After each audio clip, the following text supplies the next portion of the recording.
అందరూ ఉన్నోళ్ళకి సలహా ఇస్తున్నా, ఈ రాజకీయాలు చేయనికి రాదు. రాజకీయాలు నాతో కూడా చేయలేడు కూడా. ఆ ఫ్లెక్సీలు పెట్టే పైసలు దీనికి ఇచ్చుంటే అయిపోయేది. ప్రైమరీ హెల్త్ సెంటర్కి ఇంకా జర పెద్దగా అయ్యేది, ఇంకా సౌలతులు పెరిగాయి. పనికి మళ్ళీ రాజకీయాలు నాతో చేయకూడదు. నేను ఎంపీ అయినప్పుడు పార్లమెంట్లో కొత్త బ్రీడ్ అని పరిచయం చేయలేదు.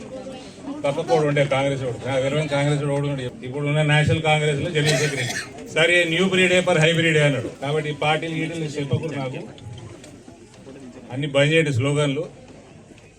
ఈ ఫ్లెక్సీలో పెట్టే ఖర్చులు పిహెచ్సికి ఇవ్వండి, డెవలప్మెంట్కి ఇవ్వండి. ఊరు బాగుపడుతుంది, ప్రజలు బాగుపడుతుంది. ఏ పార్టీ వాడు ఏ స్లోగన్ ఇస్తుండో కూడా తెలియదు. జగిత్యాలకు వస్తుంది. చలో ప్రజలందరికీ, గ్రామస్తులందరికీ నూతన పిహెచ్సి భవనము అడిగిన ఇప్పుడు కాంట్రాక్టర్ ఉండే 23 లక్షలు అయిందంటే 20 లక్షలు కేంద్రంకి వెళ్ళి వచ్చింది. 3 లక్షలు ఎమ్మెల్యే గారు ఎవరో ఇచ్చారు, లేకపోతే రాష్ట్ర ప్రభుత్వం ఇచ్చింది. సో అందరికీ అభినందనలు తెలియజేస్తూ ఆల్రెడీ ఇక్కడ రావడమే నేను 2 గంటలు లేట్ వచ్చిన. మోతాడు దగ్గర రాస్తారోకో చేస్తారు రైతులందరూ.